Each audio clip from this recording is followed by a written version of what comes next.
The wine glass shattered against the marble floor, and Eliza Merriweather felt the first warning flutter in her chest, sharp, wrong, like her ribs were pulling apart.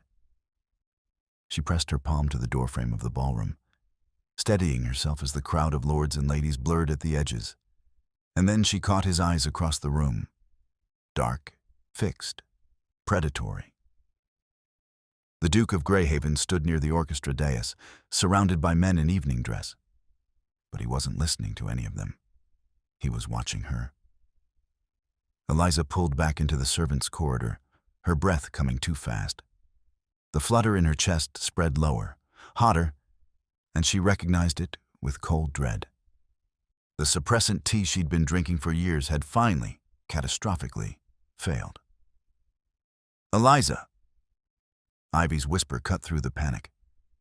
The scullery maid grabbed her elbow, her face pale. "What are you doing here? Mrs. Crewe will skin you if she catches you near the ballroom during—" "I know." Eliza's voice came out steadier than she felt.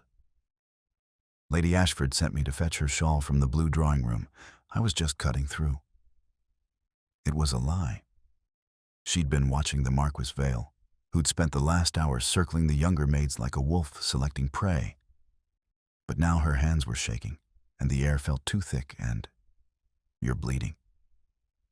Ivy stared at Eliza's palm, where a thin line of red welled up from a cut she didn't remember getting, probably from the broken glass. "Oh God, Eliza, you need to—" The scent hit the ballroom like a bell. Eliza didn't understand it, not consciously, but she felt the change. Conversation stopped mid-sentence. Heads turned. 3 men near the terrace doors inhaled sharply, their postures shifting from polite to predatory in a heartbeat. "Go." Ivy's voice cracked. "Now. Before." But the Duke was already moving. He crossed the ballroom floor with the kind of speed that didn't belong in a man wearing formal evening dress, and when he reached the doorway where Eliza stood frozen, he didn't ask permission. His hand closed around her upper arm, not rough, but utterly unyielding, and he pulled her fully into the corridor, stepping between her and the ballroom with his body. "Don't speak," he said quietly. "Don't run. Walk with me." Eliza's survival instincts screamed at her to obey, but her pride was a different creature. "Your Grace, I don't—" "You're bleeding in a room full of men who can smell it." His voice was low, controlled, but there was something beneath it that made her pulse spike. "And you're about to cause a scandal that will destroy you. So unless you want to spend the rest of the evening explaining to Lady Ashford why her house party descended into chaos, you will walk with me. Now." He didn't wait for an answer. He guided her down the corridor with one hand at the small of her back, the touch burning through the fabric of her plain black dress, and Eliza's mind spun through her options. She had none. Behind them, she heard raised voices, a woman's sharp question, the Marquis Vale's drawling response. "Extraordinary. I didn't realize Greyhaven kept such interesting staff." The Duke's hand tightened briefly against her spine, then released. "This way." He led her through a door she'd never used, up a narrow staircase that servants weren't supposed to know about, and into a hallway lined with paintings of stern-faced men and women who all shared the Duke's dark eyes and sharp cheekbones. Eliza's breathing was ragged now, her skin too hot, and she couldn't stop noticing things about him, the way he moved, the scent of sandalwood and something wilder, the contained power in every controlled step. "Sit." He opened a door to a study she'd dusted 100 times, but never truly seen. A fire burned low in the grate, and the room smelled of leather and old books and him. Eliza stayed standing. "Your Grace, I need to return to—" "You can't." He crossed to a cabinet, poured something amber into a glass, and held it out to her. "Drink this." "I don't drink spirits." "It's not spirits. It's medicine." His gaze locked onto hers, and then for the first time, Eliza saw something other than cold, aristocratic control. She saw calculation, assessment, and you need it more than you know.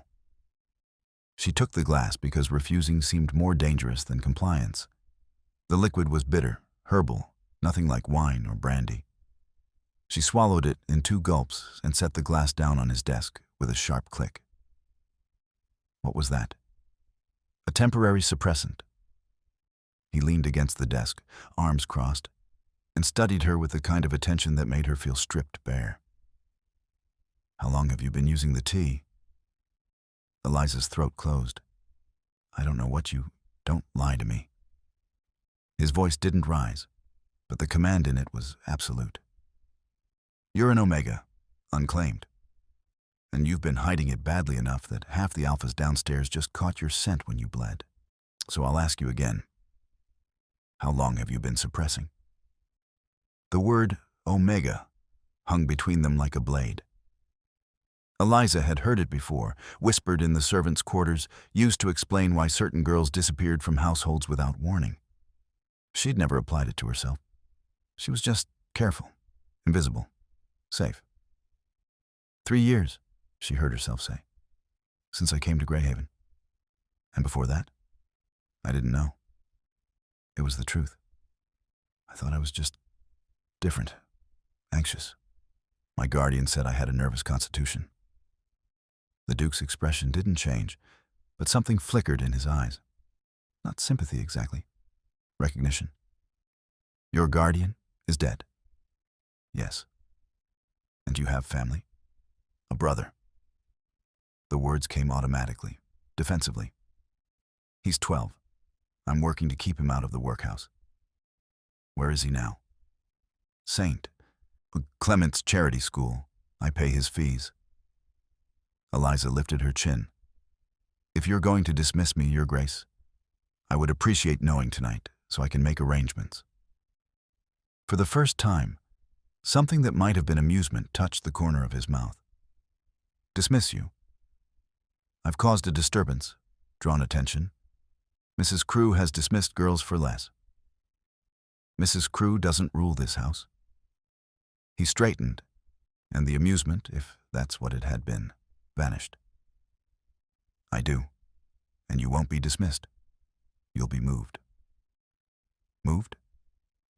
To the East Wing, private quarters. A lady's maid will be assigned to you, and you'll take your meals in your rooms until further notice. Eliza stared at him. I'm a maid, Your Grace. I can't. Like her. You're an unclaimed Omega who just broadcast her nature to a ballroom full of visiting alphas during a house party that includes 3 territorial disputes and a pack alliance negotiation. His voice was flat, factual. Pack law requires me to either register you under my protection or surrender you to the Council.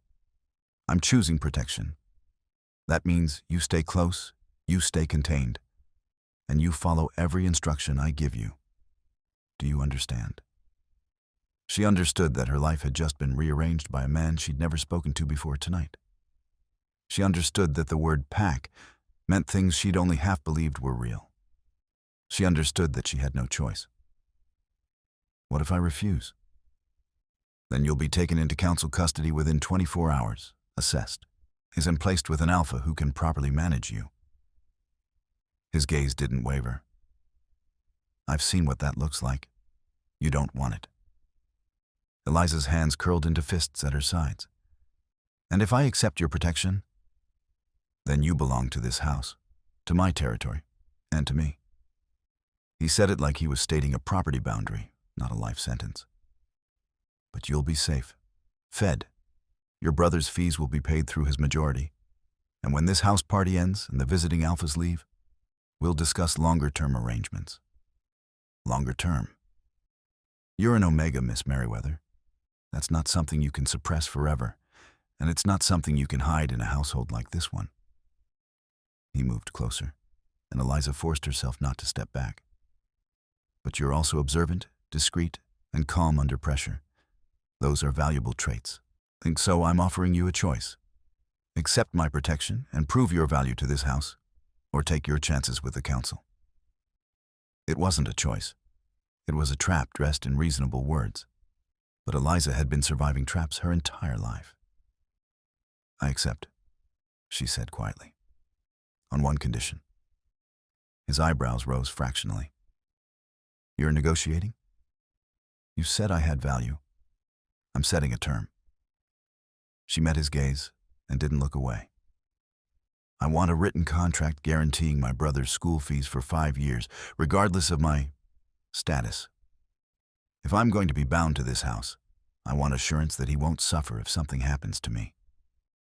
For a long moment, the Duke said nothing. Then he smiled, sharp, brief, and almost approving. "Done." He moved to the desk, pulled out a sheet of paper, and began writing in swift, precise strokes. Anything else?" "I want to write to him, once a week, uncensored." "Agreed." He didn't look up from the paper. "Anything else?" Eliza hesitated, then pushed. "I want to know what's happening to me. What an Omega is. What the bond means. I won't be managed like a child who can't handle truth." This time, he did look up. His gaze held hers for 3 heartbeats, and Eliza felt the weight of it like a physical thing, assessing, measuring, deciding. "Fair," he said finally. "I'll have Dr. Sloan explain the medical aspects tomorrow. I'll explain the PAC law." He signed the document with a flourish and held it out to her. "Read it. If it's acceptable, sign." Eliza took the paper and read every word twice. The terms were clear. 5 years of school fees for her brother, paid quarterly to St. Clement's directly. In exchange, she agreed to reside at Greyhaven Manor under the Duke's protection and follow all household rules pertaining to her safety and the PAC's security. It was a cage. But it was a cage with a door she could see. She moved toward the desk to sign, and he shifted to retrieve the ink pot from the drawer behind him. For a moment, they were too close. His arm reaching past her shoulder, the heat of him at her back, the scent of sandalwood and wild things so strong it made her dizzy. Neither of them moved. Eliza could feel his breath against her hair, could hear the slight change in his breathing. Her own pulse hammered in her throat. The space between them felt charged, dangerous, like the air before a lightning strike. Then he stepped back, inkpot in hand, and set it on the desk with deliberate control. "Sign, Miss Merriweather." Her hand shook slightly as she dipped the pen and wrote her name. The ink was still wet when he took the document, folded it, and locked it in the drawer. "You're braver than you look," he said quietly. "I'm terrified, Your Grace." The honesty surprised her. "But terror doesn't pay my brother's fees." Something shifted in his expression. Respect, perhaps, or recognition. "Good. Fear keeps you careful. Recklessness would get you killed." He opened the door and gestured for her to precede him. "Bennett will escort you to collect your things from the servants' quarters. Don't speak to anyone except Ivy, and don't explain where you're going. They'll ask questions. Let them." He held her gaze. "You work for me now, Miss Merriweather. Not for Mrs. Crewe, not for the housekeeper gossip network, and not for any visiting lord who thinks a pretty maid is fair game. Do you understand?" Eliza walked past him into the hallway, and the scent of him, sandalwood and wild things, wrapped around her like a claim she hadn't agreed to. "I understand, Your Grace." "Good." He closed the door behind them, and they descended the narrow stairs in silence. At the bottom, the corridor opened onto the main hall. The Marquis Vale stood near the entrance to the drawing room, a glass of brandy in hand, watching them with hooded eyes. "Your Grace." Vale's voice was smooth, cultured. "I do hope the young lady is well. Such a distressing incident." The Duke's hand settled at Eliza's elbow, possessive, unmistakable. "Miss Merriweather is under my protection now, Vale. I trust that's understood." Vale's smile was all teeth. "Of course. Crystal clear." His gaze slid to Eliza, assessing, calculating. "Though, I confess, I'm curious about the circumstances that would require such immediate measures. Then remain curious. The Duke's voice dropped to something cold and absolute. She's packed now. Anyone who forgets that will answer to me. The threat hung in the air like smoke. Vale's smile didn't falter, but something flickered behind his eyes. Awareness, perhaps, or the first spark of challenge. As you say, Your Grace. He inclined his head and stepped aside. I wouldn't dream of overstepping. The Duke guided Eliza past him without another word, but she felt Vale's gaze on her back like a blade. And she knew, with the cold certainty of a woman who'd spent 3 years reading the dangerous men in this house, that the Marquess had just decided she was worth hunting. Bennet Hale waited at the bottom of the servants' staircase with his arms crossed and an expression that suggested escorting wayward maids wasn't his preferred evening activity. He was built like a man who'd grown up breaking things for a living, broad-shouldered, scarred knuckles, a nose that had been reset at least twice. Miss Merriweather. His voice was flat, professional. His Grace said you're to collect your belongings. I'll wait here. I can manage on my own. I'm sure you can. He didn't move. But His Grace gave me an order, and I follow orders. So collect your things, say goodbye to your friend if you must, and let's not make this more complicated than it needs to be. Eliza descended the stairs, shoulders straight, and pushed open the door to the maid's dormitory. 6 narrow beds lined the walls, and Ivy sat on the one nearest the window, her face pale and anxious. Eliza, thank God. I thought, where did he take you? What happened? I'm being moved. Eliza pulled her small trunk from beneath her bed and began folding her spare dress, her nightgown, the few personal items she owned. To the East Wing. Ivy's eyes went wide. The East Wing? But those are guest rooms, family rooms. Why would, I don't know. It was easier than explaining what she barely understood herself. But I need you to do something for me. Anything. If Mrs. Crewe asks where I've gone, tell her the Duke required my services for the duration of the house party, nothing more. Eliza met Ivy's gaze.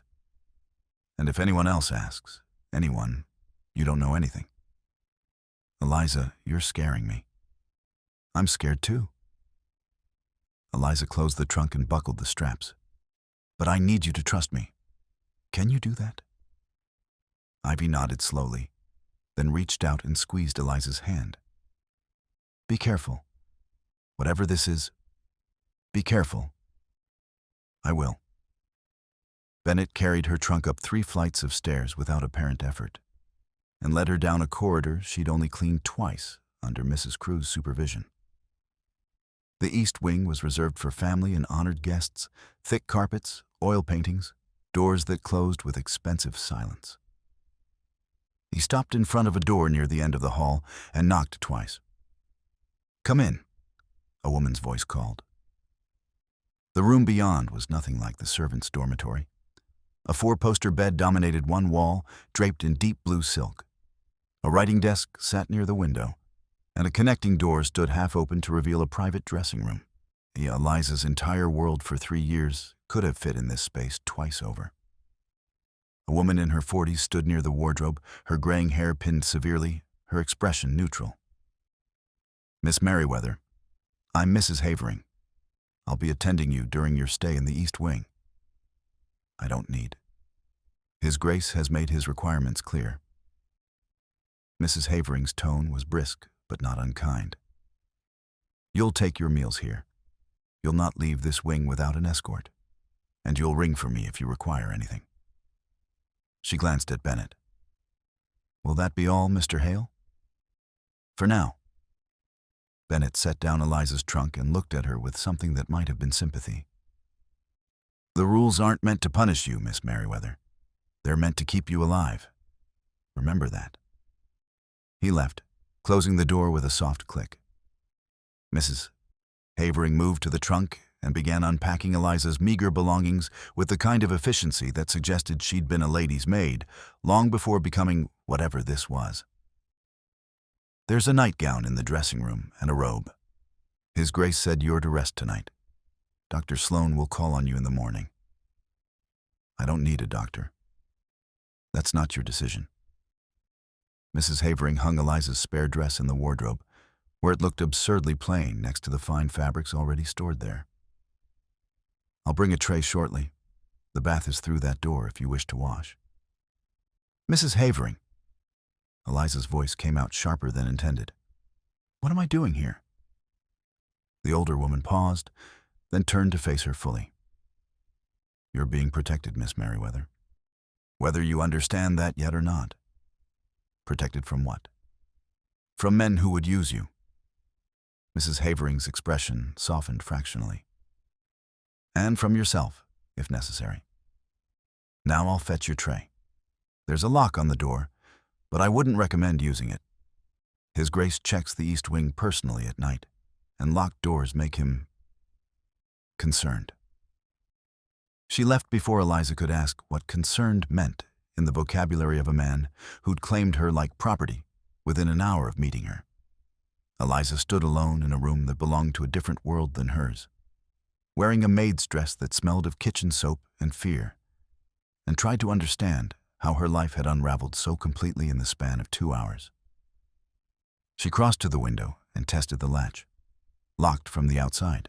As she checked the connecting door to the dressing room, it led to a bathing room, but no other exit. The main door had no interior bolt, just as Mrs. Havering had said. 3 years of invisible competence, and she'd been caged in a single evening. She moved to the writing desk and opened the drawers methodically. Paper, ink, sealing wax, but no letters or documents that would tell her more about this wing or who usually occupied these rooms. Everything was too clean, too prepared, as if someone had known she'd be here. The bath was already drawn when she entered the bathing room. Steam rising from the copper tub, the water scented faintly with lavender. Eliza stripped off her dress and sank into the heat, scrubbing her skin with the efficiency of someone who'd learned to bathe quickly in shared servants' quarters. She didn't linger, and lingering felt like acceptance. When she emerged, wrapped in the robe Mrs. Havering had left, a tray sat on the small table near the window. Soup, bread, cheese, and tea that smelled nothing like the bitter suppressant she'd been brewing in secret for 3 years. Mrs. Havering was gone, but a note lay beside the tray in precise handwriting. Eat, sleep. Tomorrow, Dr. Sloan will answer your questions. M.H. Eliza ate because not eating would only give them more control.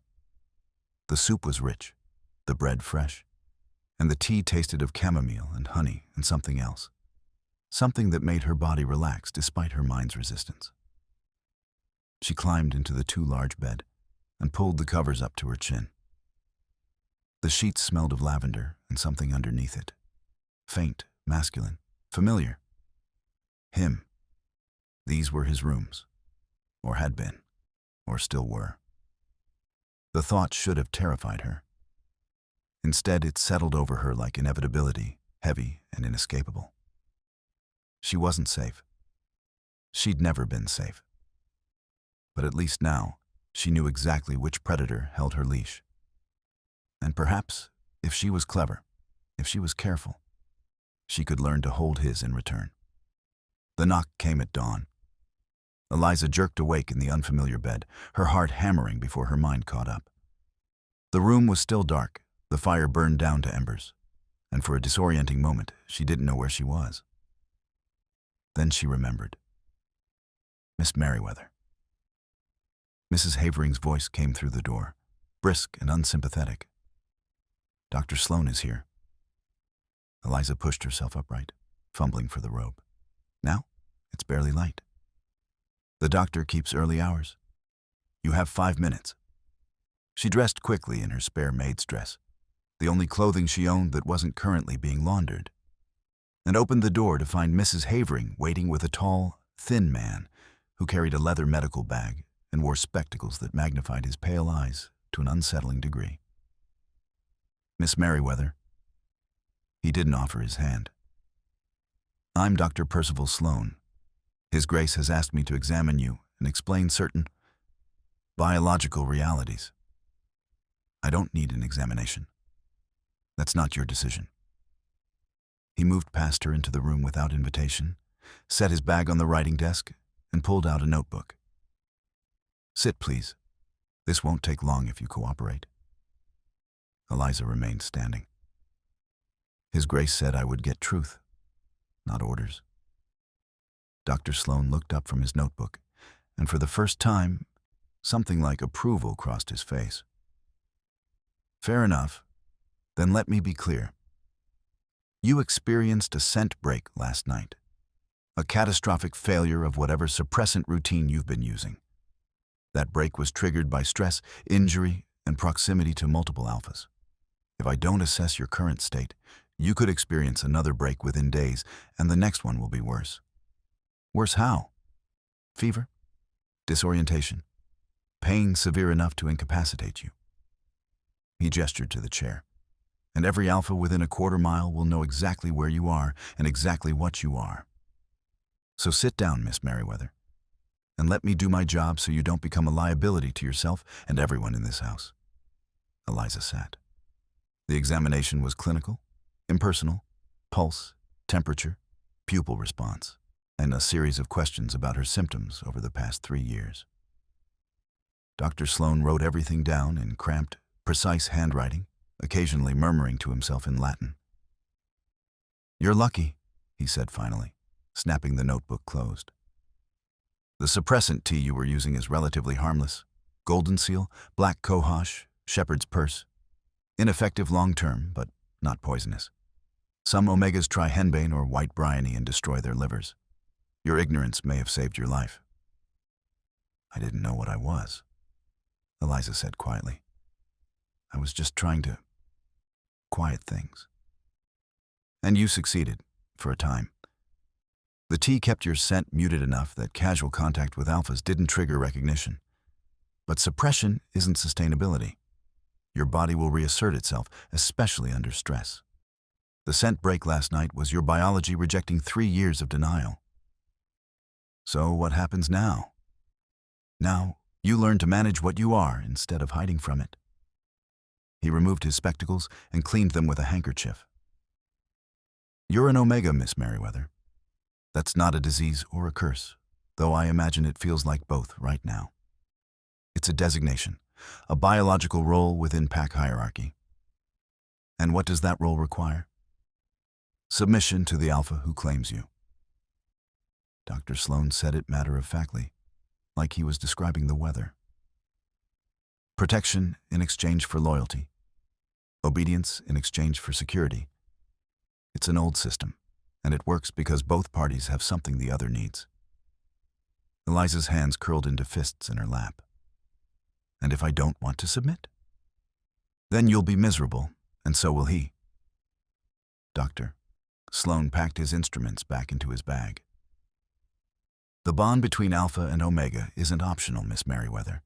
It's biological imperative. You can fight it, but you can't win. His Grace said you would give me truth. This sounds like propaganda. For the first time, Dr. Sloan smiled, thin, sharp, and almost genuine. You're cleverer than most. Good. You'll need that. He leaned against the desk, arms crossed. The truth is this. The bond is real, but it's not mind control.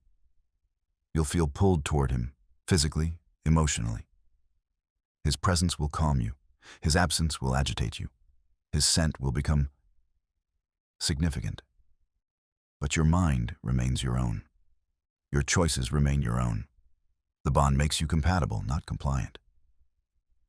Then why does everyone act like I've just been sold? Because in many packs, you have been. Doctor, Sloan's voice went flat. But His Grace doesn't operate that way. He values competence over compliance, intelligence over obedience. If you're useful to him, you'll be protected. If you're merely decorative, you'll be contained until you can be married off to some lesser alpha who will accept a Duke's cast-off. The bluntness was almost refreshing. So, I need to be useful. Extraordinarily so. Dr. Sloan picked up his bag. You have approximately 1 week before the house party ends, and the visiting alphas leave. Use that time to prove you're worth the protection he's extending. Otherwise, you'll be just another Omega in a manor full of people who'd prefer you didn't exist. He moved toward the door, then paused. One more thing. Your scent, it's unusual. Eliza's pulse spiked. Unusual how? Old. Specific. I'd need to run a proper bloodline analysis to be certain. But if I had to guess, I'd say you're not simply an Omega. You're connected to one of the founding lines. He studied her with clinical interest.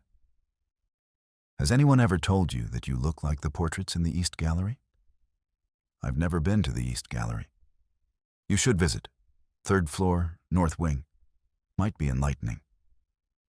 He opened the door. Mrs. Havering will bring breakfast. Eat all of it.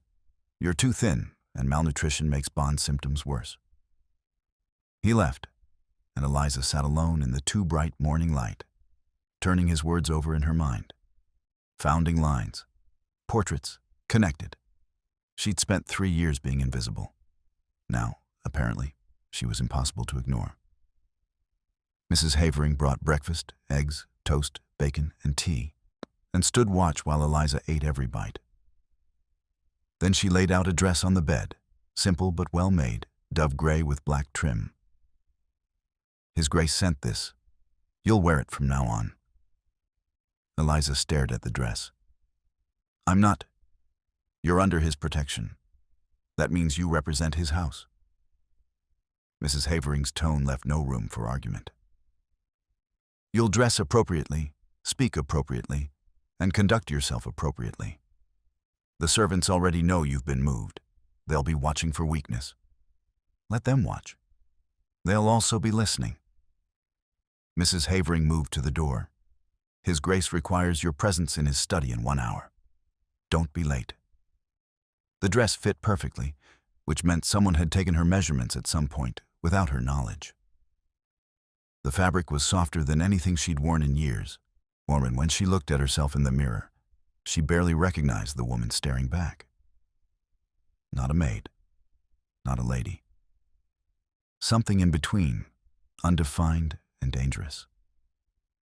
Mrs. Havering escorted her through corridors she'd cleaned but never truly seen, past drawing rooms and parlors where house party guests lingered over late breakfasts, past the morning room where Lady Ashford held court, past a group of gentlemen who stopped their conversation to watch her pass. One of them was the Marquis Vale. He smiled, slow and predatory. Miss Merriweather, how lovely to see you looking so refreshed. Mrs. Havering's hand tightened on Eliza's elbow, guiding her forward without responding. But Eliza felt Vale's gaze follow them down the hall. And when she glanced back, he was speaking to the gentleman beside him, a younger man with copper hair who immediately turned to stare at her with open interest. The seed was planted. Vale was spreading word. The Duke's study looked different in daylight, less intimate, more imposing. He stood at the window, hands clasped behind his back, watching the grounds below. He didn't turn when Mrs. Havering announced their arrival. Leave us. Mrs. Havering hesitated. Your Grace, propriety is no longer Miss Merriweather's primary concern. Leave us. The door closed with a soft click, and Eliza was alone with him for the second time in 12 hours. Dr. Sloane says you're managing the transition well. The Duke turned from the window, and the morning light turned his eyes nearly black. No fever, no disorientation, a minimal Bond distress. He also said I'm connected to a founding line. Eliza kept her voice level. And that I should visit the East Gallery. Something flickered across the Duke's face, surprise, perhaps, or calculation. Did he? Is it true? I don't know yet. He moved to the desk and pulled out a leather-bound ledger. But I intend to find out. The house records go back 200 years. If your family had any connection to Greyhaven, it will be documented. And if they did, then you're not just an Omega under my protection. You're a bloodline claimant. He met her gaze directly. Which makes you significantly more valuable and significantly more dangerous. Eliza's throat tightened. Dangerous to whom? To every alpha in this house who'd prefer the Greyhaven line remain uncomplicated. He set the ledger on the desk between them. This is the estate registry. Births, deaths, marriages, pack affiliations. I need you to go through it and look for your mother's name, your grandmother's name, any family name you recognize. Why me? I have staff who gossip, who have loyalties to other families, who would sell information for the price of a hot meal. His voice was flat, factual. You, however, have every reason to keep your findings private, and you're observant enough to spot patterns my staff would miss. It was a test. Eliza recognized it immediately, not of her literacy or her research skills, but of her discretion and her intelligence. What am I looking for, specifically? Any entry that mentions an Omega from the Greyhaven bloodline in the last 50 years. Any unexplained departure, any sealed record, any notation that seems deliberately vague. He moved closer, and Eliza felt the pull of him like gravity. Someone in my family protected an Omega once. She disappeared. I need to know why, and I need to know if you're connected to her. The Omega you mentioned last night, the one who was betrayed. His expression went carefully blank. Yes. What was her name? Catherine. The word came out rough, reluctant. Catherine Merriweather. The room tilted. Eliza gripped the edge of the desk, her pulse roaring in her ears. Your mother's name was Catherine. He said it like a confirmed fact, not a question. I sent Bennett to Southampton yesterday with a letter of inquiry to St. Clements. Your brother is listed as James Merriweather, brother to Eliza Merriweather, children of Catherine Merriweather, deceased. How did you? I'm an Alpha King, Miss Merriweather. I don't make protection decisions blindly. He pulled out a chair and gestured for her to sit. Tell me what you know about your mother. Eliza sat because her legs wouldn't hold her. She died when I was 8. Fever, the doctors said. We were living in a boarding house in Southampton. She worked as a seamstress. I don't remember much else. She didn't talk about her past, and our guardian didn't encourage questions. Your guardian wasn't family? A distant cousin. He took us in after she died. But he was not kind. When he died 3 years ago, Jamie and I were left with nothing but debts. And you came to Greyhaven? I needed work. A housekeeper in Southampton said the manor was hiring. Eliza met his gaze. I didn't know it was connected to my mother. I swear I didn't know. I believe you. He opened the ledger to a page marked with black ribbon. But someone knew. Look at this entry. Eliza leaned forward. The handwriting was old-fashioned, precise. 15th of September, 1851. Catherine Ashmore, Omega, Bloodline Greyhaven, departed manor under disputed circumstances. Protection rescinded by order of the council. Whereabouts unknown. Entry sealed by decree. Ashmore, Eliza whispered, not Merriweather. She changed her name, probably to hide. The Duke's voice was controlled, but there was something underneath it. Old anger, old guilt. She was 17, my father's ward. When the council discovered she was Omega, they demanded she be placed with an approved Alpha. My father refused. He tried to protect her, to keep her here until she was old enough to choose for herself. What happened? Someone betrayed the location to a council enforcer. She was taken in the night. By the time my father realized what had happened, she was gone. His hands curled into fists on the desk. He spent 5 years searching for her, never found her. It broke something in him. And you think I'm her daughter? I think the timing matches. I think your mother fled the Alpha they tried to place her with and went into hiding. I think she raised you in obscurity to keep you safe from people who would use your bloodline. He looked at her with something that might have been sympathy, And I think she failed. Because here you are, back in the house she ran from, bound to the son of the man who couldn't save her. Eliza's hands were shaking. She pressed them flat against her thighs, forcing steadiness. Why are you telling me this? Because you asked for truth. He closed the ledger. And because if Vale or any other visiting Alpha discovers your bloodline, they'll use it against me. You're not just an Omega, Miss Merriweather. You're a political tool. And I need to know if I can trust you not to become a weapon in someone else's hand. It was the most honest thing anyone had said to her since this nightmare began. You can trust me, Eliza said quietly. Not because I'm grateful for your protection, I'm not. But because I won't let anyone use my mother's suffering as leverage, and I won't let my brother become collateral in pack politics. The Duke studied her for a long moment, then nodded. Oh, good. Then we're agreed. You keep researching the ledgers. You report anything unusual directly to me, and you stay away from Vale. He's already noticed me. He was speaking to another gentleman in the hallway just now, pointing me out. The Duke's expression went hard. Who? Copper hair, young, I don't know his name. Lord Cartwright, Vale's cousin. He moved to the door and opened it. Bennett? The beta appeared within seconds. Your Grace? Vale is circulating information about Miss Merriweather. I want to know what he's saying, who he's saying it to, and what he's planning. Use the staff network. Report back before dinner. Bennett's gaze flicked to Eliza, assessing, then back to the Duke.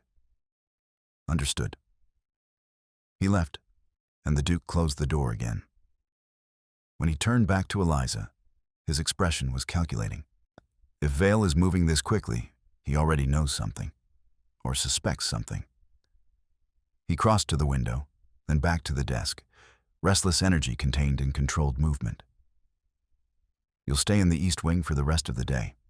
No exceptions.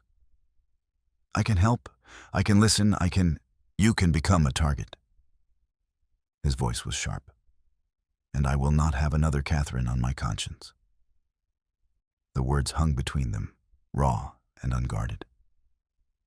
Eliza stood slowly, moving around the desk until she was close enough to see the tension in his shoulders, the tight line of his mouth. I'm not her. I won't run. I won't disappear. You don't know what you're up against. Then tell me. She stepped closer, close enough that she could smell sandalwood and wild things. Close enough that her heart started hammering for reasons that had nothing to do with fear. You said you'd give me truth. So give it to me. All of it. For a moment, he didn't move. Then he turned to face her fully, and they were too close. Closer than propriety allowed, closer than safety recommended. She could see the flecks of gold in his dark eyes, could feel the heat radiating from him, could hear the slight change in his breathing. The truth is that Vale wants territory, he said quietly, his voice dropping to something almost intimate. And the easiest way to get it is to prove I can't protect what's mine. If he takes you through law, through force, through manipulation, he proves I'm weak, that my father was weak, that the Greyhaven line can't even protect its own blood. So don't let him take me. I won't. The words came out fierce, possessive. But that means you follow my rules. You stay where I can protect you. You don't take risks. You don't play hero. Eliza lifted her chin, meeting his gaze without flinching. And what if your rules keep me safe but useless? What if the only way to stop Vale is to let him think he's getting what he wants? You're suggesting bait. I'm suggesting strategy. His hand came up, and for a breathless moment she thought he was going to touch her face. But he stopped himself, fingers curling into a fist, arm dropping back to his side. The restraint in the gesture was more powerful than the touch would have been. You're dangerous, Miss Merriweather, he said softly. Far more dangerous than you know. Good. Her voice came out steadier than she felt. Because I'm tired of being prey. Something shifted in his expression. Heat, approval, something that made her skin prickle with awareness. Then he stepped back, deliberately breaking the moment, and the careful control slammed back into place. Research the ledgers. Find me names, connections, anything that links your mother to someone still living. If Vale knows your bloodline, someone told him, I want to know who. And then? Then we decide how to use it. He moved to the door and opened it. Mrs. Havering will escort you back. Stay in your room. I'll send word if anything changes. Eliza walked past him, and as she did, his hand caught her wrist, not restraining, just contact, warm and deliberate. Be careful, he said quietly. I meant what I said last night. I won't let what happened to her happen to you, whatever it costs. She looked down at his hand on her wrist, then up at his face. I'll hold you to that promise. He released her, and she walked out into the corridor where Mrs. Havering waited, her skin still burning where he'd touched her. She spent the rest of that day and the next morning in her room with the ledger, tracing names and dates and connections that painted a picture she didn't want to see. Catherine Ashmore had been born at Greyhaven Manor, the daughter of a beta wolf and a human mother who died in childbirth. Raised in the Duke's household, designated Omega at 16, fought over by 3 different packs, claimed by none. And then, gone. Eliza found 7 more entries marked sealed by decree, each one referencing an Omega from the Greyhaven line, each one ending in disappearance or death. A pattern, a deliberate, methodical pattern. By the time Mrs. Havering brought dinner the second night, Eliza's eyes burned and her head ached. But she'd found something. Hidden in a margin note, written in different ink than the rest of the entry, C.A. sent 3 letters before disappearance. Recipient, S.G., London. Letters intercepted by council order, held in vault, S.G. Someone her mother trusted. Someone in London who might know what happened after she fled. Eliza copied the notation carefully into the small journal Mrs. Havering had provided, then kept reading. By the time the candles burned low, she'd found 4 more references to intercepted correspondence, all marked with the same initials, S.G. You should rest, Mrs. Havering said, collecting the dinner tray. You've been at this for 2 days. I'm close to something. I can feel it. His Grace said you're to eat and sleep. The ledgers will still be there tomorrow. She pulled the heavy book from Eliza's hands with surprising gentleness. You won't be useful to anyone if you collapse. Eliza wanted to argue, but her body betrayed her with a jaw-cracking yawn. She changed into the nightgown and climbed into bed. But sleep was a long time coming. When it finally took her, the dreams came swift and dark. Her mother's face, young and terrified, running through corridors while something hunted her. A man's voice, cold and commanding. She belongs to the council now. Her mother screaming. And then, nothing. Darkness. Silence. Eliza woke gasping, her heart slamming against her ribs, her skin slick with sweat. The scent hit her before her eyes adjusted to the darkness, sandalwood and wild things, so strong it made her chest ache with something between pain and longing. The Duke stood at her door. You were screaming, he said quietly. Mrs. Havering sent for me. Eliza pushed herself upright, her hands shaking. I'm fine, just a dream. About your mother? She didn't ask how he knew. Yes. He didn't enter the room, but he didn't leave either.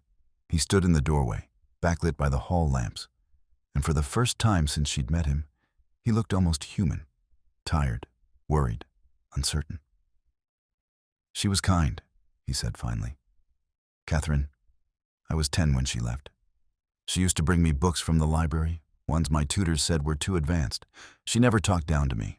She never treated me like a child who couldn't understand complicated things. She did that for me too, Eliza whispered, before she got sick. Silence stretched between them, heavy with shared loss. "I won't let what happened to her happen to you," the Duke said. "That's a promise, Miss Merriweather, whatever it costs. Even if it costs your alliance negotiations?" Even then, he stepped back into the hallway, but paused at the threshold. "Sleep.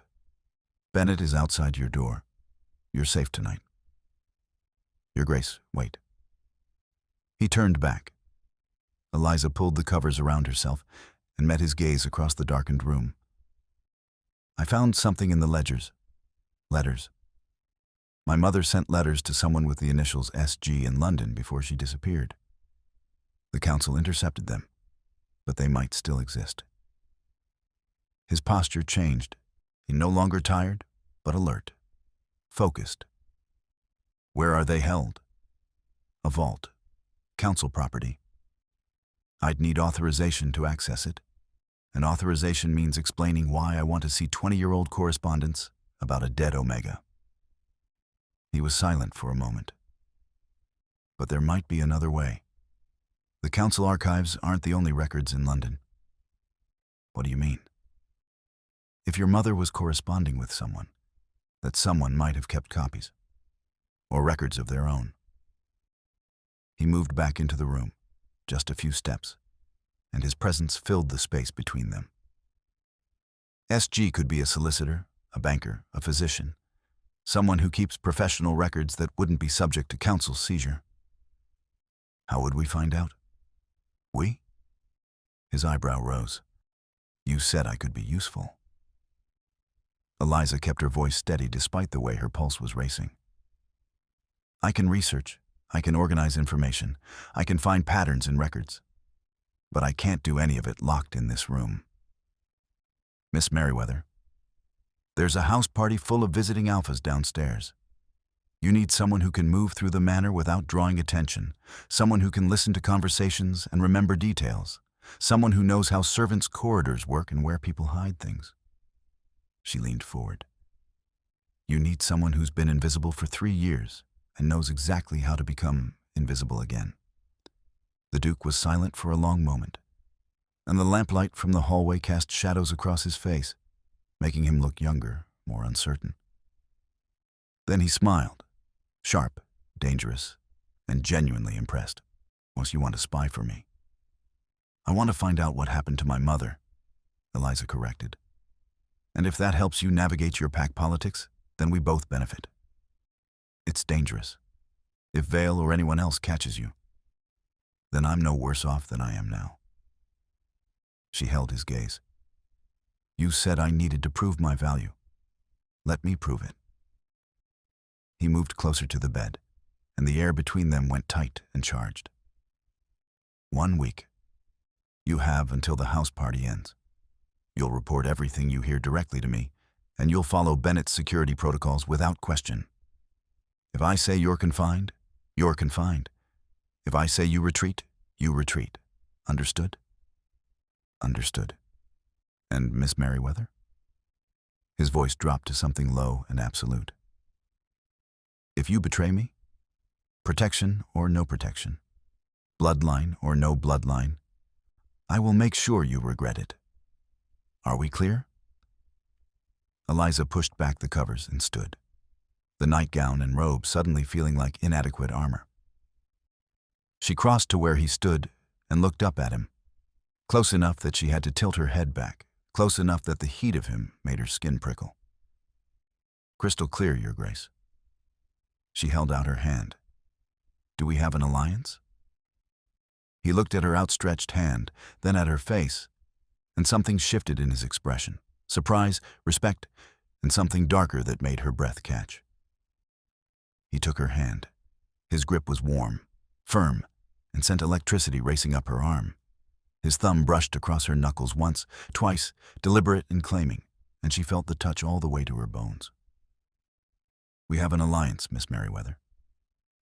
His voice was rough, barely controlled. "Don't make me regret it." She should have pulled her hand back. She knew she should, but instead she held his gaze and let the moment stretch. Let the awareness build until the air between them felt combustible. "I won't. she said finally, and pulled her hand free before the touch could become something more, something dangerous. But you should know, I don't break easily. Good. His smile was slow, predatory. Neither do I. He left, and Eliza stood in the center of her room with her hand still tingling, her heart still racing, and the certainty that she'd just stepped off a cliff she couldn't see the bottom of. But as she climbed back into bed, into sheets that smelled like him, in a room that had probably once been her mother's, she felt something loosen in her chest. Not trust, exactly, but the possibility of it, and the dangerous, intoxicating pull of something that felt like choice. The next morning, Eliza woke to find a note slipped under her door. Library, 10 o'clock, come alone. Mrs. Havering appeared at 9:30 with a different dress, deep burgundy with black lacing, the kind of thing a lady might wear, not a servant under protection. When Eliza raised an eyebrow, the older woman's expression was carefully neutral. His Grace's instructions. You're to look like you belong in the public rooms. Why? That's not my question to ask, Miss Merriweather. Or yours, I'd wager. The library was on the second floor, a sprawling room lined floor to ceiling with books that smelled of leather and old paper and secrets. Eliza entered to find it apparently empty, the morning light streaming through tall windows, on dust motes dancing in the air. Then she heard his voice from behind a shelf near the back. Close the door. She did, and the click of the latch seemed unnaturally loud in the quiet space. Lucien emerged from between the stacks, and something in Eliza's chest tightened at the sight of him.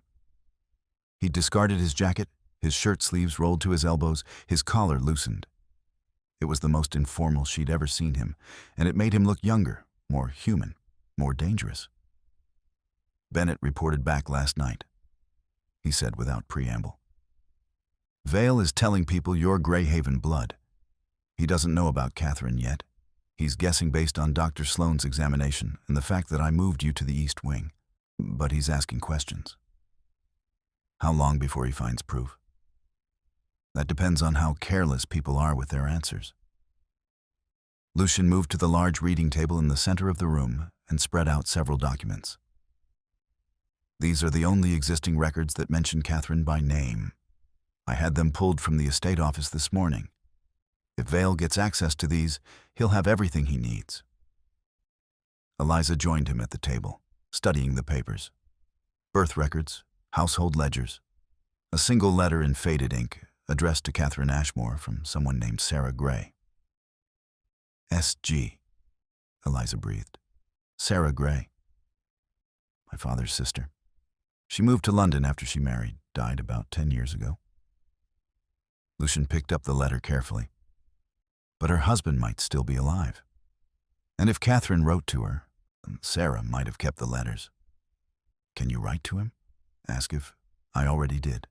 Sent the letter yesterday. He set the document back down. But it will take days to get a response, and Vale won't wait that long. He's planning something. Bennett can feel it. Then we need to move first. We? He turned to look at her fully, and the intensity in his gaze made her skin prickle.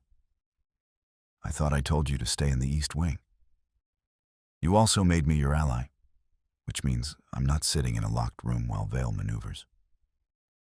She moved closer, close enough to see the tension in his shoulders, the tightness around his mouth. What do you need me to do?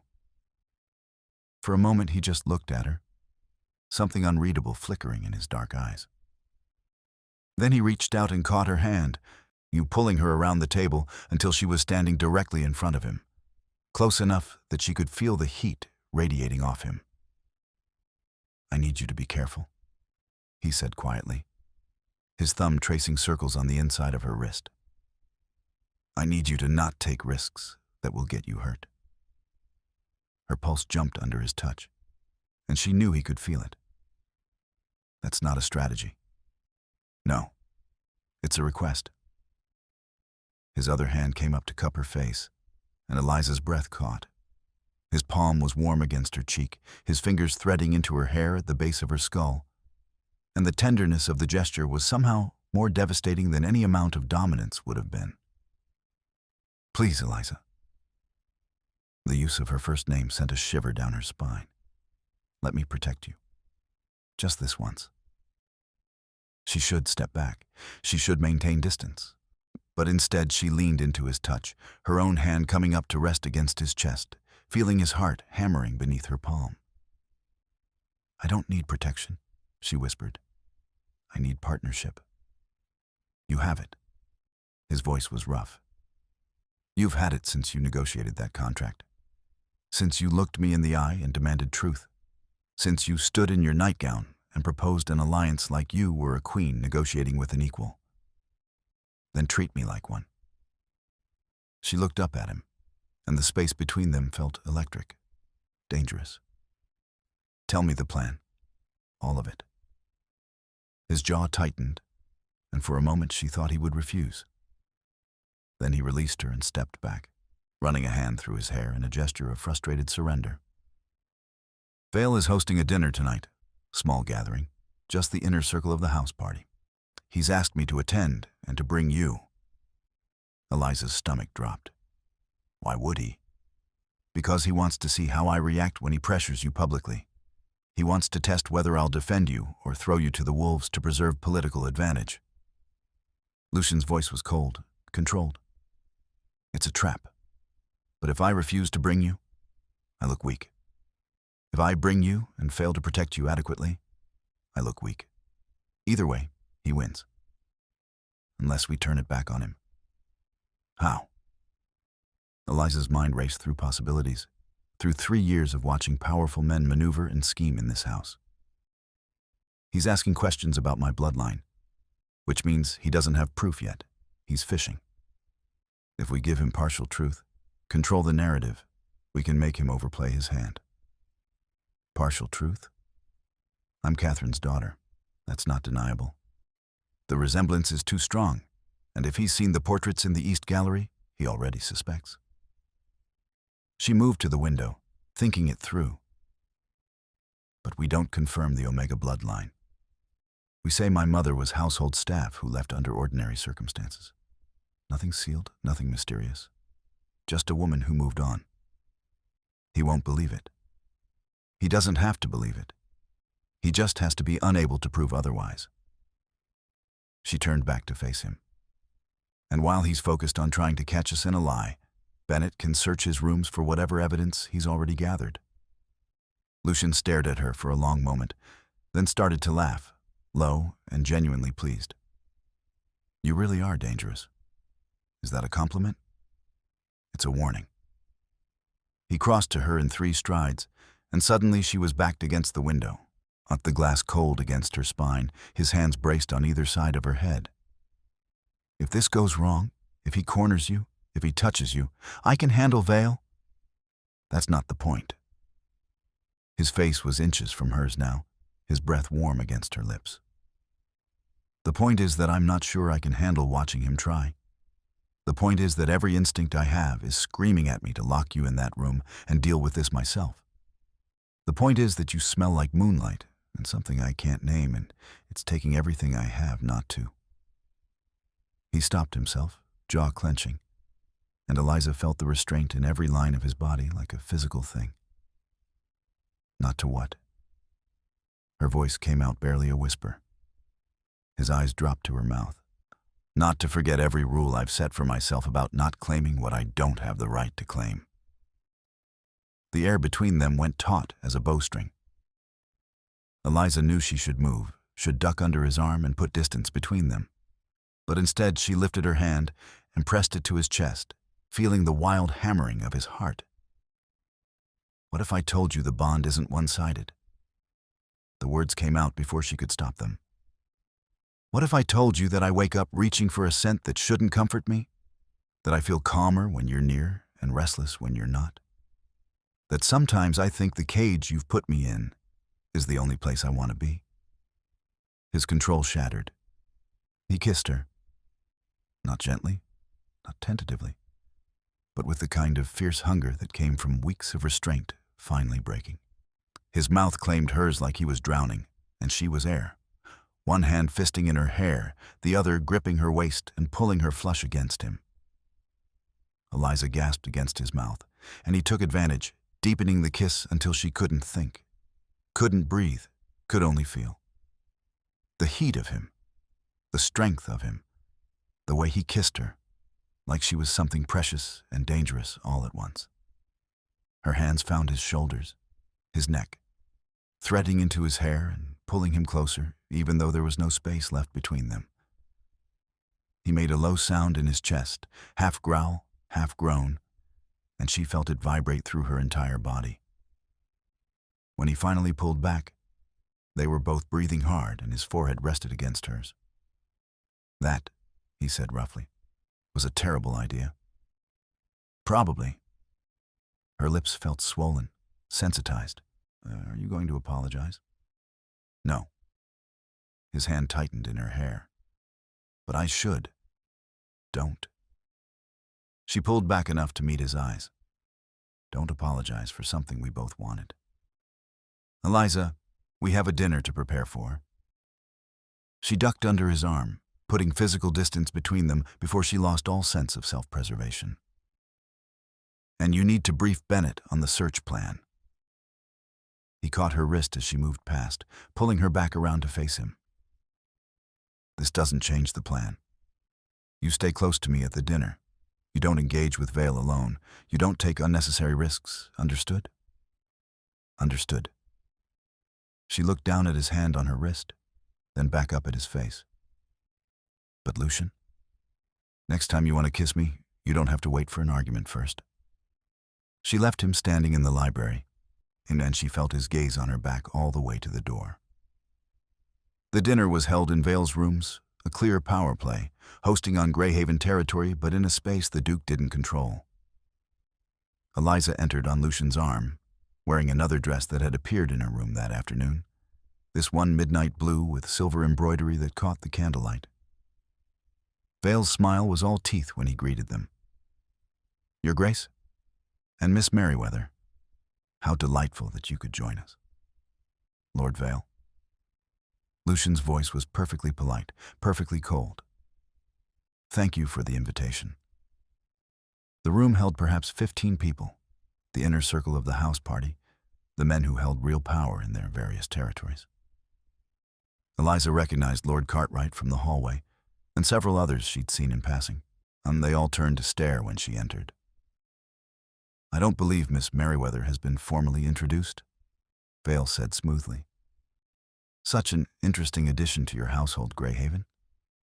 I confess, we're all quite curious about her background." "Miss Merryweather is under my protection." Lucian's hand settled at the small of her back, possessive and unmistakable. "That's all the background anyone requires." Of course. Vale gestured to the dining table. "Please, be seated. I've arranged for you to sit beside me, Miss Merryweather. I do so enjoy learning about new acquaintances." It was exactly the kind of trap they'd anticipated, separating her from Lucian, forcing her to navigate Vale's questions without backup. Eliza felt Lucian's hand tighten against her spine, felt the tension radiating off him. She turned and looked up at him, letting him see the steadiness in her gaze. "I can do this." His jaw clenched, but he nodded fractionally and released her. Eliza took her seat beside Vale with her head high and her spine straight, every inch the lady she'd been pretending to be. Across the table, Lucian watched her with dark, intense eyes. "So, Miss Merryweather," Vale poured her wine with exaggerated courtesy, "I understand you've been at Greyhaven Manor for some time. 3 years, is it?" "Yes, my lord." "In what capacity?" "Household staff initially. His Grace has been generous in expanding my responsibilities." "How progressive of him." Vale's smile didn't reach his eyes. "And your family? Are they local?" "My mother is deceased. My brother attends school in Southampton." "I'm sorry for your loss." He took a sip of his wine. "And your mother's name was—" This was it, the moment they'd prepared for. "Catherine." Eliza met his gaze directly. "Catherine Merryweather." "Unusual name." I wonder if I've heard it before. Vale's tone was casual, but his eyes were sharp. Perhaps in connection with the Greyhaven household? My mother worked here briefly, many years ago, before I was born. Worked here? Vale leaned back in his chair. In what capacity? I believe she assisted in the household office, record-keeping and such. It was the story they'd agreed on, close enough to the truth to be plausible, vague enough to be uninteresting. A household employee who'd left, nothing more. But Vale wasn't satisfied. How curious. I was just reviewing some of the old estate records this afternoon. His Grace was kind enough to grant me access to the library. I could have sworn I saw the name Catherine listed among the family wards, not the staff. Eliza's blood ran cold, but she kept her expression calm. I couldn't say, my lord.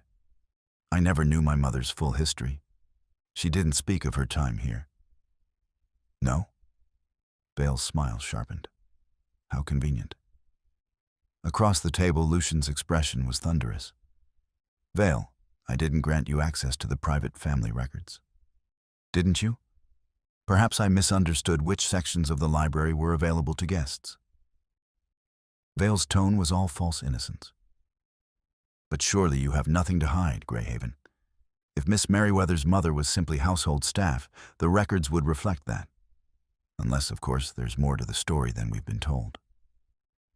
The room had gone silent, every eye on their table. Eliza felt the trap closing, and felt the walls narrowing.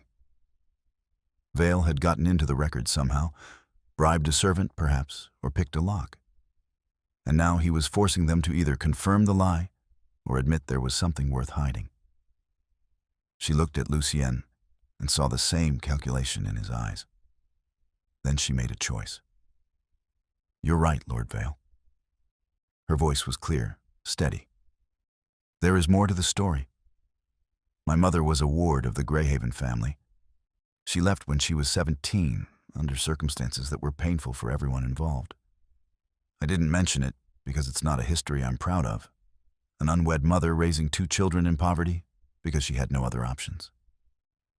The silence stretched. Vale leaned forward, scenting blood.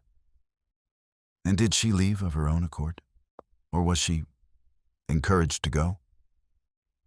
She left to escape a match she didn't want. Eliza held his gaze. The council wanted her placed with an alpha she found abhorrent. The Duke's father tried to protect her, but the council's authority superseded his. So she ran. And she spent the rest of her life in hiding because she chose freedom over obligation. It was the truth, raw and unvarnished. And it hung in the air like a challenge. Vale's expression flickered. Surprise, then calculation. The council wanted her placed, which means she was an Omega. Lucian's voice cut across the room like a blade. Yes, Vale. Miss Merryweather's mother was an Omega from the Greyhaven bloodline, which makes Eliza Greyhaven blood herself. Which means she's under my protection, not as a courtesy, but as family obligation. Do you have a problem with how I handle my family obligations? The threat in his voice was unmistakable. Vale's smile went sharp and triumphant. No problem at all, Your Grace. I'm simply clarifying Miss Merryweather's status. After all, if she's Omega bloodline, that has implications. For inheritance, for pack law, for territorial claims. The only implication, Lucian said coldly, is that anyone who threatens her, threatens me. Directly. Are we clear? Vale inclined his head, but his eyes glittered with satisfaction. Crystal clear. The dinner continued, but the damage was done.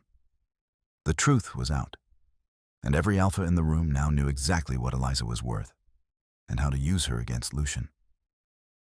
When they finally escaped back to the Duke's study, Eliza's hands were shaking with delayed reaction. I'm sorry, she said immediately. I shouldn't have confirmed it. I should have. You did exactly right. Lucian pulled her into his arms, and she went, pressing her face against his chest and breathing in sandalwood and safety. Vale already knew. If you'd kept lying, he would have produced proof and made us look like fools.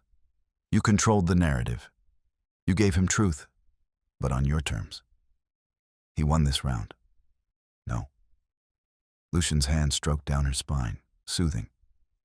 He got information, but he also showed his hand. Now we know he's been in the records room, which means Bennett found something when he searched Vale's chambers. Eliza pulled back to look up at him. What did he find? A letter from a council enforcer named Marcus Webb, dated 3 weeks ago. Lucian's expression was grim.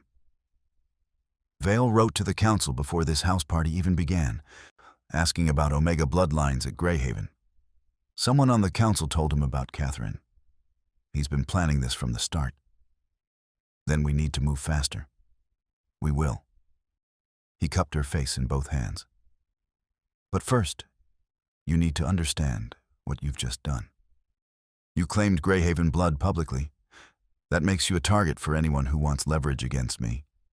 It also makes you valuable in ways that go beyond pack politics. I know. Do you? His thumb stroked across her cheekbones. Because once I formally register you as family bloodline, you can't go back to being invisible. You can't disappear into a simple life with your brother. You'll be tied to this house, to pack law, to me, for the rest of your life. Eliza reached up and covered his hands with hers. I stopped being invisible the moment my scent broke in that ballroom. The moment you pulled me into that corridor and made me yours. The question isn't whether I'm tied to you, I already am. The question is whether you're going to let me be a partner in this, or just another thing you protect. I want you safe.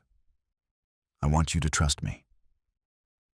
He kissed her then, hard and desperate and claiming, and she kissed him back with everything in her, all the fear and fury and fierce determination that had been building since the moment her life had shattered and reformed around him. When he pulled back, his eyes were blazing.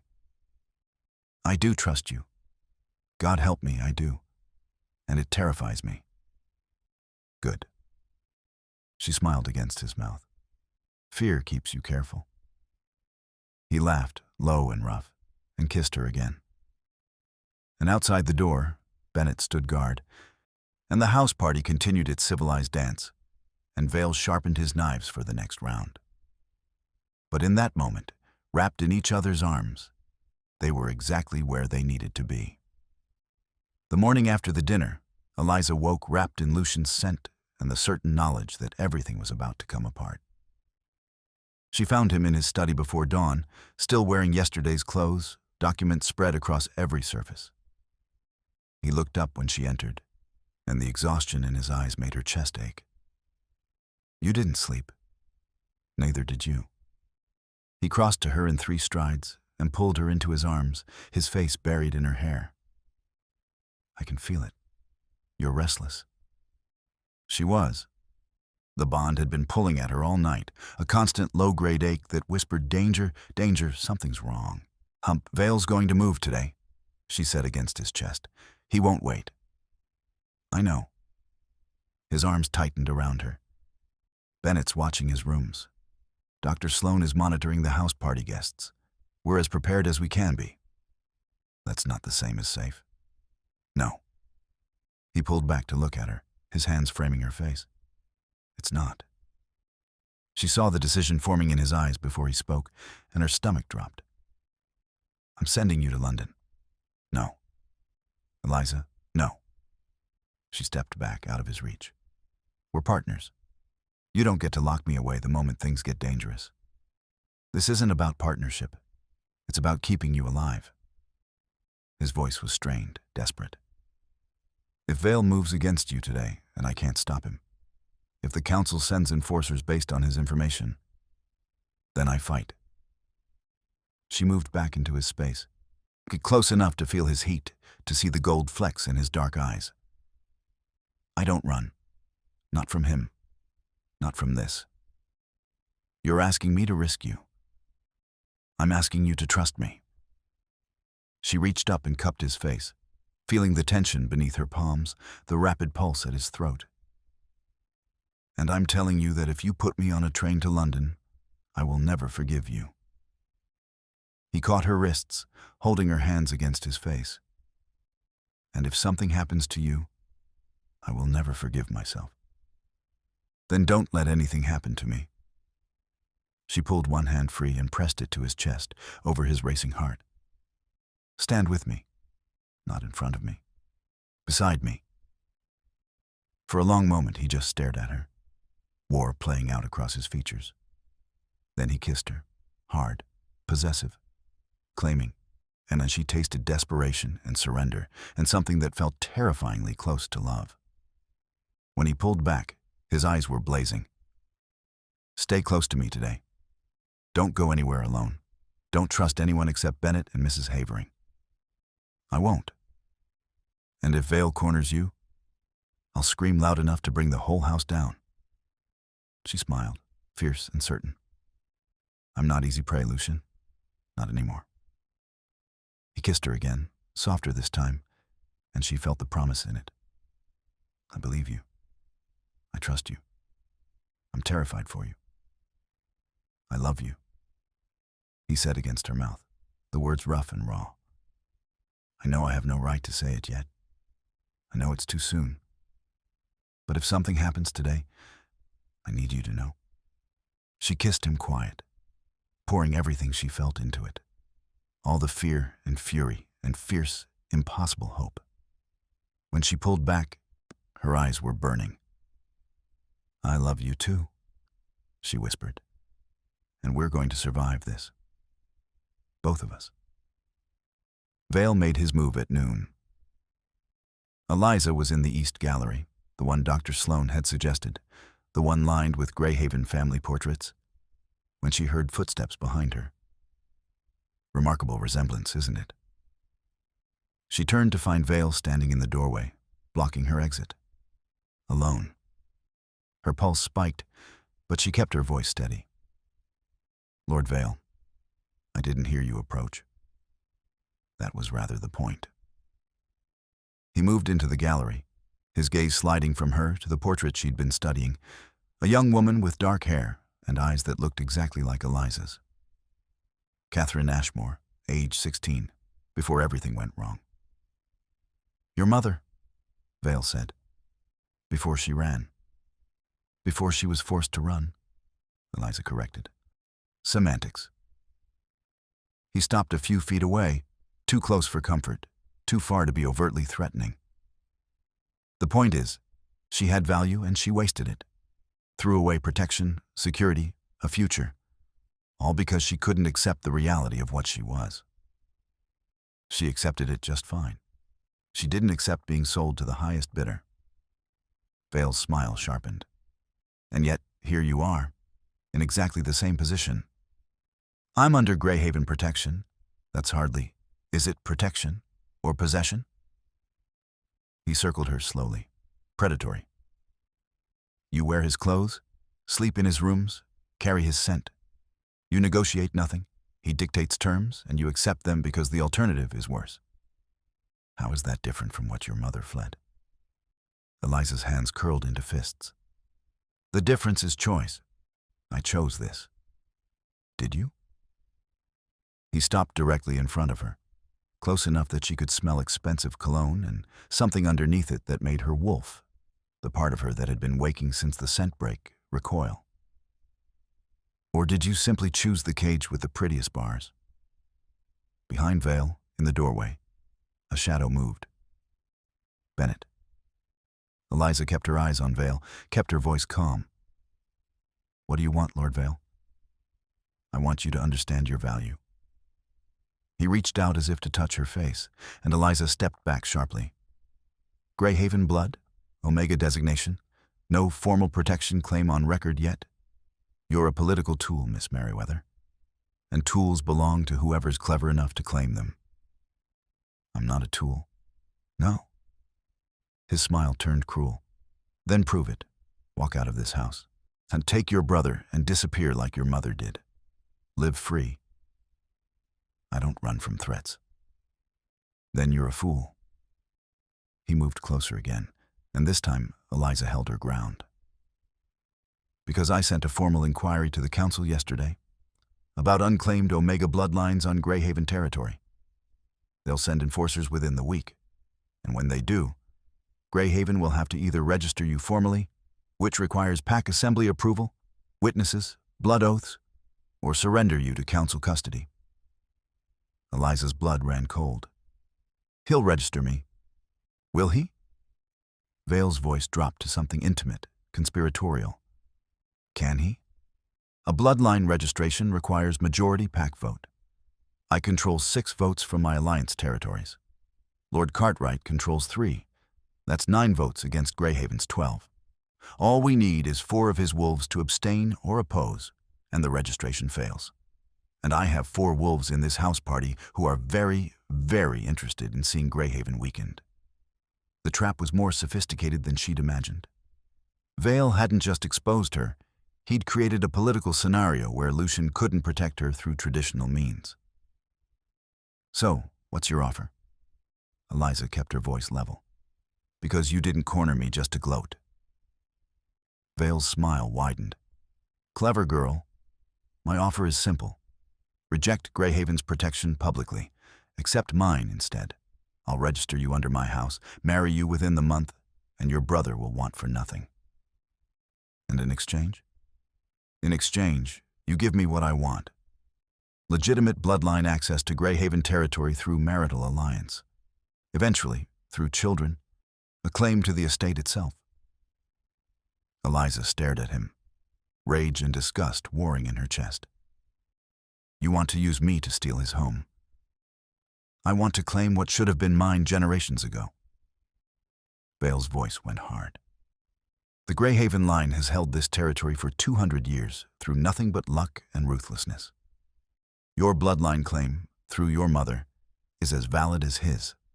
Marry me, and we unite the claim. The council won't be able to deny it. And if I refuse? Then I make sure the registration vote fails. The council takes you into custody. You disappear into whatever hole they keep troublesome Omegas. Your brother loses his school fees and ends up in the workhouse. And Greyhaven loses his territory through a vote of no confidence from the pack assembly. Vale leaned in, his voice dropping to a whisper. Yes, you have until tomorrow morning to decide. Choose wisely. He stepped back, inclined his head in a mockery of courtesy, and walked past Bennett without a glance. Bennett waited until Vale's footsteps faded, then moved into the gallery.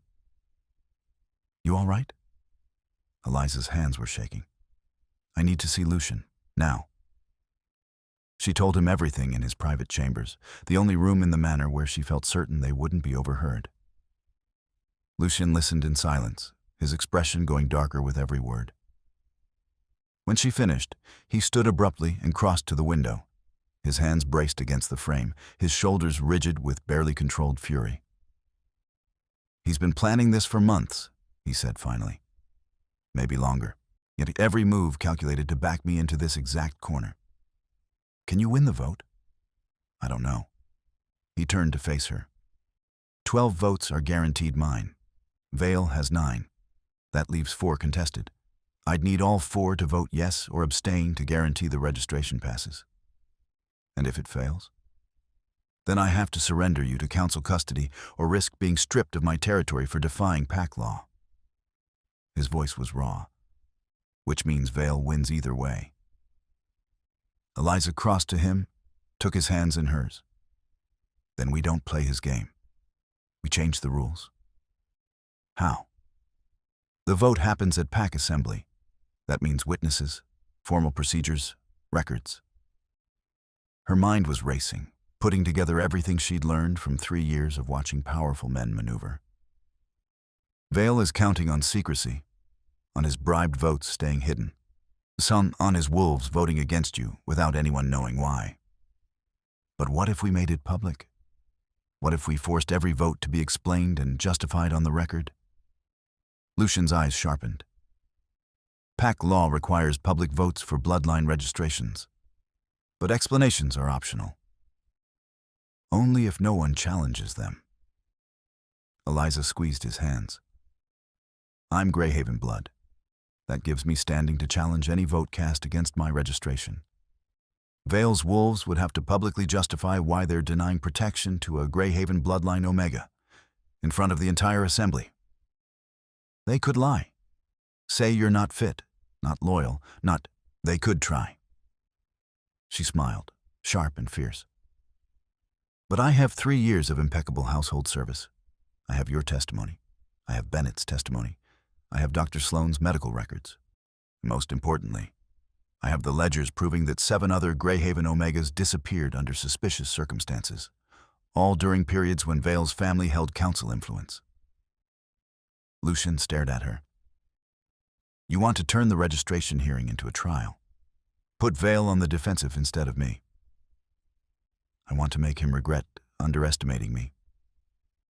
She moved closer, until they were chest to chest, her hands sliding up to his shoulders. He thinks I'm a tool, a pretty thing to be claimed and controlled. Let's show him exactly how dangerous a woman with nothing left to lose can be. He kissed her then, fierce and claiming, his hands fisting in her hair. You're extraordinary, he said against her mouth. Terrifying and extraordinary. Is that a yes? That's a, I would follow you into fire. He pulled back enough to meet her eyes. But Eliza, if this fails, if the vote goes against us despite everything, then we run, she said simply. You, me, and Jamie. We disappear like my mother did. We build a life somewhere Vale can't touch us. I'd lose everything. No. She cupped his face in her hands. You'd lose territory. You'd still have me. And I will always, always be enough. His control shattered. He kissed her like he was drowning, backing her toward the bed, his hands everywhere, her waist, her hips, the laces of her dress. She gasped against his mouth, fingers tangling in his hair, and he groaned low in his chest. Tell me to stop, he said roughly, his mouth trailing down her throat. Tell me this is too fast, too much. Don't you dare stop. She arched into him, breathless and burning. I want this. I want you. Now. He lifted her, and she wrapped her legs around his waist, and when they fell onto the bed together, it felt like claiming and surrender and choice all at once.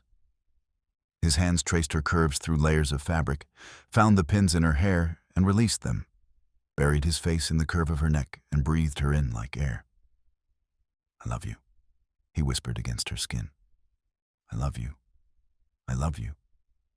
Show me, she demanded. And he did. The world narrowed to touch and heat, and the desperate, fierce need to be closer, closer, until there was no space between them at all. His mouth found hers again and again, swallowing her gasps, her moans, her breathless demands for more. Her hands mapped the muscles of his back, his shoulders, memorizing every inch of him. When they finally broke apart, both breathing hard, tangled together in sheets that smelled of sandalwood and moonlight and them, Eliza felt something settle deep in her chest. Not safety, exactly, but certainty. Whatever happened tomorrow, whatever Vale threw at them, whatever the pack assembly decided, they would face it together. And that was enough. The pack assembly convened the next morning in the Great Hall. Eliza entered on Lucien's arm, wearing a dress of deep emerald green that Mrs. Havering had produced with surprising efficiency. Her hair was pinned in the formal style of a bloodline claimant, and around her throat she wore a silver pendant bearing the Greyhaven crest, a wolf's head surrounded by oak leaves. Every eye in the room tracked her entrance. Vale sat at the front with his Alliance Alphas, his expression carefully neutral. Lord Cartwright was beside him, and scattered throughout the assembly were the wolves she'd identified from her research, the ones with historical ties to Vale's family, the ones who'd benefited from council favor when previous Greyhaven Omegas had disappeared. Lucien led her to the center of the room and addressed the assembly with cold formality. I call this assembly to order for the purpose of formal bloodline registration. Eliza Catherine Merriweather, daughter of Catherine Ashmore of the Greyhaven line, stands before you as claimant. I, Lucien Greyhaven, Alpha of this territory, sponsor her claim and request assembly approval for her formal registration under Greyhaven protection. The scribe read the formal documentation, birth records, lineage verification, Dr. Sloane's medical certification of Omega designation. When he finished, Lucian looked at Vale. Are there any challenges to this registration? Vale stood slowly. I challenge on the grounds of insufficient loyalty verification. The claimant has been in residence less than 1 week under formal protection. How can we be certain she won't betray the pack as her mother did? Murmurs rippled through the assembly. Eliza stepped forward before Lucian could respond. I invoke my right as bloodline claimant to respond directly. The murmurs increased. It was unusual for claimants to speak at their own registrations, but it was legal. Vale's smile tightened. By all means, Miss Merriweather, defend yourself. I have served this house for 3 years, Eliza said clearly, her voice carrying to every corner of the hall. I have kept its secrets, protected its reputation, and managed its daily operations with discretion and competence. I challenge Lord Vale to provide a single instance of disloyalty in my record. Your mother. My mother fled an abusive placement. Eliza's voice hardened. She escaped a council-mandated match to an alpha who would have broken her. That's not betrayal. That's survival. And I will not be judged for her courage. She reached into her bodice and pulled out a folded document, one of the pages she'd copied from the ledgers. Furthermore, I challenge Lord Vale to explain why 7 Greyhaven Omegas disappeared or died under suspicious circumstances during the 50 years his family held council influence. I have documentation showing that each disappearance coincided with a territorial negotiation where Greyhaven land was contested. The hall exploded into noise. Vale's face went white with rage. That's slander. It's recorded fact. Eliza held up the document. Available in the estate archives to anyone who cares to verify. So perhaps the question isn't whether I'm loyal, Lord Vale. Perhaps the question is why you're so desperate to see me removed from Greyhaven protection. Could it be because my bloodline claim threatens your own territorial ambitions? Enough. Lucian's voice cut through the chaos. The challenge has been answered. We vote. Those in favor of Eliza Merriweather's registration as Greyhaven Bloodline Omega, make your voice heard. 12 votes came immediately, Lucian's loyal wolves. Vale's 9 votes came next, all opposed. The 4 contested wolves remained silent. Eliza looked at them, 3 men and 1 woman she'd researched extensively.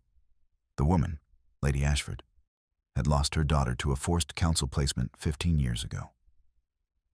Lady Ashford, Eliza said quietly, you understand what it means to watch someone you love disappear into council custody, to spend years wondering if they're safe, if they're happy, if they're even alive. I'm asking you not to let that happen to another woman. Please. Lady Ashford stood slowly. I vote yes, for registration and protection. 2 of the 3 remaining wolves followed her lead. The final wolf, an older man with silver hair, looked between Eliza and Vale for a long moment, then stood. I abstain. But I note for the record that Lord Vale's objections seem rooted in politics rather than pack law. The registration should stand. Lucian's voice rang out clear and final. 14 votes in favor, 9 opposed, 1 abstention. The registration passes. Eliza Catherine Merriweather is formally recognized as Greyhaven Bloodline, Omega under Alpha protection, with all rights and privileges therein. The hall erupted in applause, not universal, but enough. Vale's expression was murderous. This isn't over, Greyhaven. Yes, Lucian said coldly. It is. Bennett. The beta stepped forward with 2 other enforcers. Lord Vale, based on evidence of council collusion discovered in your correspondence and witness testimony regarding attempted vote manipulation, you're hereby expelled from Greyhaven territory for conspiring to undermine pack assembly proceedings. Your alliance privileges are revoked, and you're barred from setting foot on this land for 10 years. If you violate this ban, you'll be arrested and tried under pack law. You can't. I can. And I am. Lucian's voice was absolute. Escort him out. Vale was marched from the hall in fury and humiliation, and Eliza felt the tension drain from her body in a rush that left her dizzy. She'd won, not by being protected, not by being hidden, by fighting. That night, alone in Lucian's private chambers with the door locked and the house finally quiet, Eliza stood at the window and looked out at the grounds she now officially belonged to. Strong arms wrapped around her from behind, and Lucian's chin rested on her shoulder. "What are you thinking?" he asked quietly. "I'm thinking that a week ago I was invisible, and now I'm—" She gestured at the window, at the estate, at everything. "This. Extraordinary," he supplied. "Powerful. Mine." She turned in his arms to face him. "Yours? If you want to be." His hands framed her face, thumbs stroking her cheekbones. "I know the bond isn't a choice. I know you didn't ask for any of this. But I'm asking now, Eliza Catherine Merriweather, will you stay? Not because pack law binds you, not because you have nowhere else to go, but because you want this life. Want me?" She pulled him down and kissed him with everything in her, all the love and ferocity and bone-deep certainty that this man, this place, this life, was exactly where she belonged. "Yes," she whispered against his mouth. "I want this. I want you. I choose this." He kissed her again, deeper, claiming, and she felt the bond settle between them like a promise kept. "I received a letter today," he said, when they finally broke apart. "From Sarah Gray's husband. He has Catherine's letters, all of them. He's sending them to us." Eliza's breath caught. My mother's letters. Your mother's truth." He pressed his forehead to hers. "Whatever's in them, whatever she wanted you to know, you'll have it. I promise." She held him tighter, tears burning behind her eyes. "Thank you." "For what?" "For seeing me. For trusting me. For letting me fight beside you instead of hiding behind you." She pulled back to meet his eyes. "For loving me." "Always," he said simply. "Always." And when he carried her to bed that night, when they claimed each other with touch and breath and whispered promises, when she finally fell asleep wrapped in his arms and his scent and the absolute certainty of being exactly where she belonged, Eliza knew that she'd found something her mother never had. Not just safety, not just protection, but partnership and choice and love that saw her strength instead of fearing it. And that was worth every risk she'd taken to get here. Thank you for listening. I'm grateful you spent this time with me. If you'd like more stories of fate, longing, and the wild within, subscribe and leave a comment. And tell me what you think of the narration. Your feedback truly helps me. Until next time, be well.